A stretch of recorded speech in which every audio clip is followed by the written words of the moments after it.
En este video instalaremos PopoChiu y luego crearemos una habitación y un personaje para que se mueva por ella. Una vez hayamos puesto PopoChiu en nuestra carpeta de addons, tendremos que habilitarlo. Para eso iremos a Project Settings y luego a la pestaña Plugins. Allí podremos activar PopoChiu marcando la casilla Enable y tras hacerlo, el plugin nos pedirá que reiniciemos Godot para completar su instalación. Haremos clic en OK, luego en Close y luego en Project Reload Current Project. Tras el reinicio, PopoChiu nos presentará el pop-up de configuración. En este vamos a establecer las dimensiones que tendrá el juego.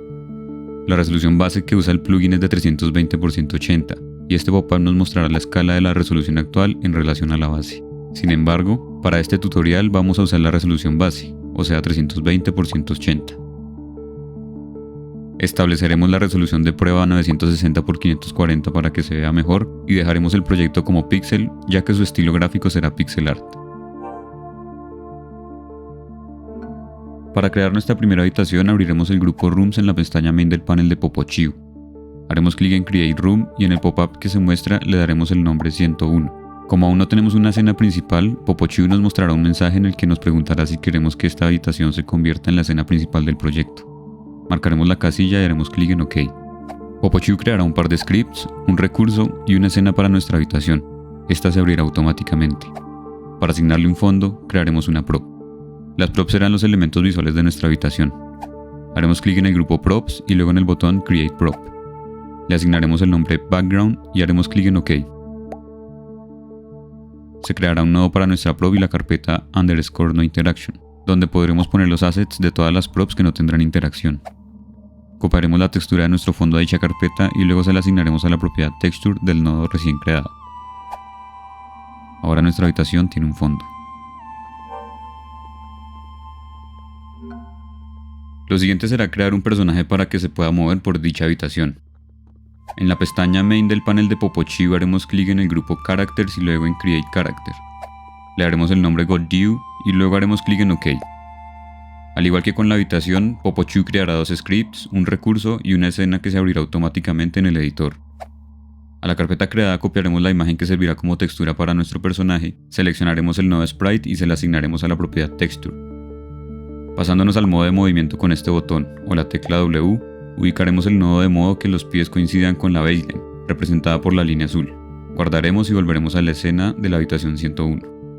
Al nodo de Characters arrastraremos la escena de nuestro personaje para que éste aparezca en la habitación. PopoChiu nos mostrará en el inspector un mensaje indicando que no podemos modificar las propiedades del nodo.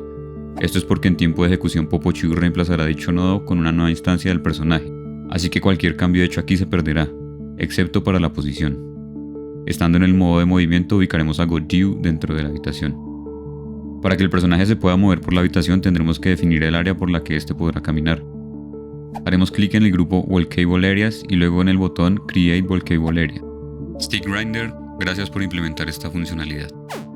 Le daremos como nombre piso y luego haremos clic en OK. PopoChiu creará un nodo para nuestra Walkable Area y para definir su forma haremos clic en el botón Edit Polygon o también podemos seleccionar el nodo Perimeter en el árbol de la escena. Asegurándonos de estar en el modo de selección con este botón o presionando la tecla Q, arrastraremos los 4 vértices hacia los extremos del suelo y crearemos los puntos que hagan falta. Si ejecutamos el proyecto, veremos que al hacer clic en cualquier lugar el personaje se moverá dentro de la habitación.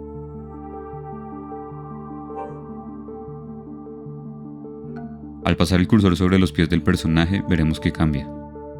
Esto se debe a que éste está escuchando interacciones. Para cambiarlo, iremos a la escena del personaje, seleccionaremos el nodo raíz y luego desmarcaremos la propiedad Clickable.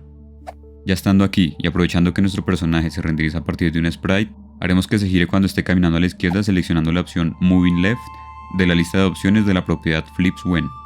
Al ejecutar el juego veremos que el personaje se gira al caminar hacia la izquierda y que el cursor no cambia cuando pasa por los pies del mismo, lo que quiere decir que no podremos interactuar directamente con este. Y eso es todo. En el próximo video veremos para qué sirven las baseline, crearemos un hueco en el Walkable Area y crearemos una hotspot para que podamos interactuar con la ventana de nuestra habitación. Si quieres saber más acerca de lo que se puede hacer con las habitaciones, los personajes, las prop y las Walkable Area, puedes leer la documentación. Los enlaces están en la descripción.